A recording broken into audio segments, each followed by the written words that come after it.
हाय, आपका स्वागत है एक्सपेंडली चैनल में। आज हम एक ऐसी स्टोरी एक्सप्लेन करने वाले हैं जिसका नाम the tale of two sister होता है। यह 2003 में आई हुई मूवी होती है। तो चलिए आज हम इसको एक्सप्लेन करते हैं। तो अपने सीट की बेल्ट बांध लीजिए और चलते हैं हम सफर की ओर। अगर आप इस चैनल पे नए हैं तो चैनल को सब्सक्राइब कर लो, क्योंकि इस चैनल पे ऐसी ही मूवी एक्सप्लेन होती है। तो चलिए स्टार्ट करते हैं। 우선 자기 소개부터 좀 해봐. 그날 얘기해 줄 수 있을까?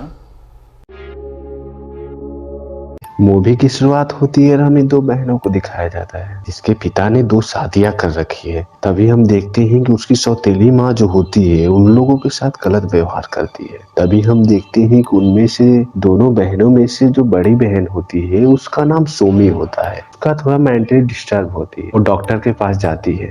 डॉक्टर उससे पूछता है, तुम कौन हो, तुम जानती हो? अभी उसका जवाब हम लोग नहीं सुन पाते। बेचारी क्या बोलती है वो मूवी वाले हटा दिए हैं। तो चलिए हम उसकी आवाज को सुनने के लिए मूवी की तरफ चलते हैं कि उसने क्या बोला था। फिर मूवी शिफ्ट होती है और हम देखते हैं उसके पिता और दोनों बहनों को जो कहीं से आए होते हैं। हम देखते हैं कि उन दोनों बहनों में बहुत ज्यादा प्यार होता है, जो हंसकर बातें भी करते हैं। फिर वो लोग आवाज करते हैं जिससे उसकी सौतेली माँ सुनकर उन लोग को अंदर बुलाती है और कहती है आ जाओ। हम देखते हैं कि दोनों बहनों में जो सबसे बड़ी बहन होती है सोमी, वो नहीं चाहती कि उसकी छोटी बहन को उसकी सौतेली माँ छुए, इसलिए वो अपनी बहन को लेकर वहां से चली जाती है। फिर वो अपने रूम में जाती है और देखती है कि उसका सारा सामान बहुत अच्छी तरह से सेट हुआ है। यह सब काम उसकी सौतेली माँ ने किया है। यह देखकर वो गुस्सा हो जाती है और कहती है कि यह सब मेरे पिता को इम्प्रेस करने के लिए करती है और उस पर चिढ़ती है। फिर वो अपने पिता के रूम में जाती है और उसके सारे सामान को व्यवस्थित करने लगती है। तभी उसकी सौतेली माँ आती है और उससे कहती है कि वो मेरे भी पति है। उसके बाद हम देखते हैं सोमी के पिता को, जो किसी से बातें कर रहे होते हैं और कहते हैं कि यहाँ के हालात सही नहीं है, इसके यहाँ के हालात बहुत ज्यादा बिगड़ते जा रहे हैं। सोमी की तबीयत भी सही नहीं है क्योंकि तुम यहाँ नहीं हो। बोलते हैं कि हमने अपने भाई को बुलाया है ताकि सोमी को कुछ अच्छा लग सके। अभी हम देखते हैं कि सारे लोग खाना खा रहे होते हैं।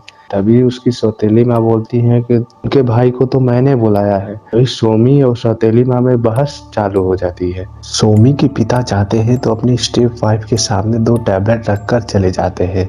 जब रात होती है तो सोमी की छोटी बहन को डरावना सपना आता है। वह उसकी सौतेली माँ डरा रही होती है। वह डरकर अपनी बहन सोमी के पास चली जाती है। सोमी उसको अपने पास छुपा लेती है ताकि वो डर ना सके। अब की बार सोमी को डरावना सपना आता है। उसके सपने में उसकी असली माँ होती है जो उसको डरा रही होती है। तभी वह अपने छोटी बहन को देखती है कि उसके हाथों में खून है। वह देखकर उसकी आंख खुल जाती है। तभी हम देखते हैं कि उसकी माँ सामने होती है। उसकी माँ का सिर कटकर उसकी सौतेली माँ के सिर में लग जाता है। यह देखकर उसकी आंख खुल जाती है। इससे पहले जो उसकी आंख खुली थी वो भी एक सपना था। तभी सोमी की तबीयत खराब होने लगती है। वह नीचे कुछ लेने के लिए जाती है। तभी उसकी सौतेली माँ देखती है और कहती है कि कितनी इत्तेफाक की बात है कि हमारी भी तबीयत इसी टाइम खराब हो रही है। वह नीचे जाती है और एक बॉक्स को देखती है जो उसकी माँ का होता है। तभी हमें पता चलता है कि उसकी माँ मर चुकी है। तभी उसमें कुछ तस्वीरें होती हैं। तभी वो देखती है कि जब उसकी माँ की तबीयत खराब थी तो उसको केयर करने के लिए एक नर्स आई होती है जो उसकी सौतेली माँ होती है। यह सब देखकर सोमी गुस्सा होती है। तभी उसकी छोटी बहन आती है और उसे गुस्सा रहने के लिए मनाती है। सोमी देखती है कि उसकी छोटी बहन के हाथ में किसी चीज का कट लगा है। वो पूछती है कि यह किसने किया। तभी उसकी छोटी बहन बोलती है कि शायद इसकी सौतेली माँ ने किया होगा। वो गुस्सा हो जाती है। तभी रात होती है और हमें सोमी के अंकल और आंटी को दिखाए जाते हैं जो उसके घर आते हैं। वो लोग खाना खाते हैं और उसके सामने सोमी के पिता और उसकी सौतेली माँ होती है। सौतेली माँ उन लोगों के साथ अजीब व्यवहार करती है और उसको कुछ हो जाता है। यह सब देखकर उसके अंकल और आंटी वहां से चले जाते हैं। फिर रास्ते में जाते समय आंटी अपने हस्बैंड से कहते हैं कि जानती हो उसके घर में मैंने एक आत्मा देखी जो एक लड़की की थी। फिर घर में हम देखते हैं उसकी स्टेप मदर को, जो भी परेशान होती है, उसे अजीब फील होता है। तभी वो नीचे एक पिन देखती है। वो पिन उठाने के लिए जाती है। तभी कोई गोश्त उसका हाथ पकड़ लेता है। वो डर कर चिल्लाने लगती है। ग्रीन कलर की कपड़ा पहने कोई औरत खड़ा होती है तभी उसके पिता सोमी के पास जाते हैं और कहते हैं कि ये सब क्या चल रहा है। सोमी डर जाती है और कहती है वो अपने पिता से भी नफरत करती है। अगले दिन सोमी अपने बहन के साथ खेल रही होती है, उसे विसल करना सिखाती है, बर्ड्स को मारना सिखाती है। अगले दिन देखते हैं कि सोमी के घर में बहुत सारे बर्ड्स मरे पड़े हैं। तभी उसकी सौतेली माँ गुस्सा हो जाती है और उसकी छोटी बहन को लेकर अलमारी में बंद कर देती है। तभी सोमी डर कर आती है और अपनी बहन को छुड़ा लेती है। तभी उसके पिता आते हैं और बोलते हैं कि ये सब क्या चल रहा है। तभी सोमी बोलती है कि तुम नहीं देख रहे हो कि ये सब क्या चल रहा है, मेरी सौतेली माँ हम लोग के साथ कैसा अत्याचार कर रही है। तभी हमें एक बहुत ही खतरनाक बात पता चलती है। सोमी के पिता कहते हैं कि तुम्हारी बहन कब की मर चुकी है। तभी हम छोटी बहन को देखते हैं जो कोने में जाकर छुप जाती है।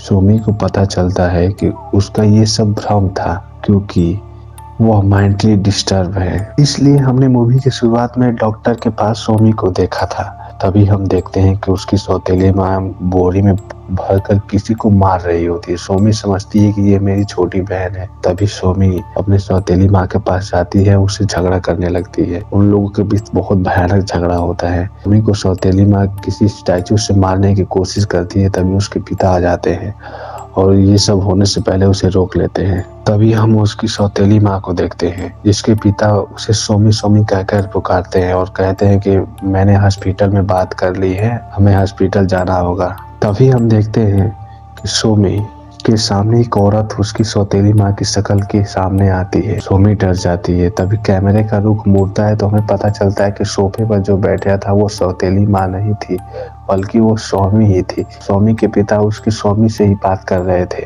वो सब उसका भ्रम था। तभी हम शुरुआत में देखते हैं कि सोमी के पिता और सोमी सिर्फ दो ही लोग अंदर आते हैं क्योंकि उसकी माँ की डेथ हो चुकी थी और उसकी छोटी बहन को भी डेथ हो चुकी, लेकिन सोमी एक्सेप्ट नहीं करती थी। रियल में उसकी स्टेप मदर थी ही नहीं, वह स्टेप मदर का रोल प्ले कर रही थी। सोमी का ये सब इमेजिनेशन था। फिर हम देखते हैं कि सोमी के पिता स्टेप मदर से बातें क्यों नहीं करते थे, क्यों स्टेप मदर के सामने दो मेडिसिन रखते थे, क्योंकि असल में स्टेप मदर उसकी थी ही नहीं। सोमी का ये सब भ्रम था। सोमी को हॉस्पिटल लाया जाता है। तभी हम सुनते हैं कि किसी बेसल की आवाज आती है।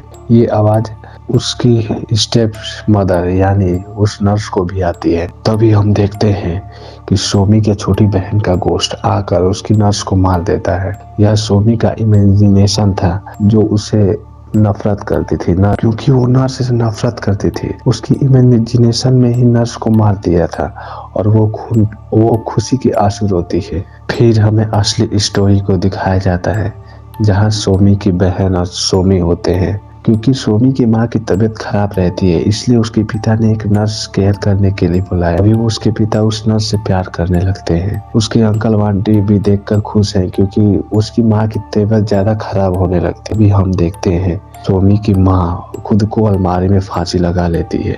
सोमी की छोटी बहन उसके पास जाती है और कहती है कि माँ माँ, तो सोमी की बहन उस अलमारी को हिलाती है जिससे पूरा अलमारी आकर छोटी बहन के शरीर पर गिर जाता है। इसी की वजह से दोनों लोगों की मौत हो जाती है। तभी वो नर्स उन लोगों के पास जाती है, देखती है उन दोनों लोगों की मौत हो गई है। तभी सोमी पीछे से आती है और कहती कि ये सब जिम्मेदार तुम्हारी है, तुमने ही ये सब किया है। नर्स कहती कि ये सब मैंने नहीं किया। उसी की वजह से सोमी को मेंटली डिस्टर्ब हो गया था क्योंकि दोनों लोग की मौत अचानक ही हुई थी, क्योंकि सोमी ये सब नहीं झेल पाई और मेंटली डिस्टर्ब हो गई। फिर हम डॉक्टर को देखते हैं जो मूवी की शुरुआत में सोमी कुछ नहीं बोल पाई थी, अब बोलेगी लगता है। छोड़ो, जाने दो, वो गुस्सा है इसीलिए नहीं बोलेगी। तो मूवी को यहीं खत्म हो जाती है। मूवी अच्छी लगी तो चैनल को सब्सक्राइब कर ले और मिलते हैं नेक्स्ट वीडियो में। तब तक के लिए बाय बाय।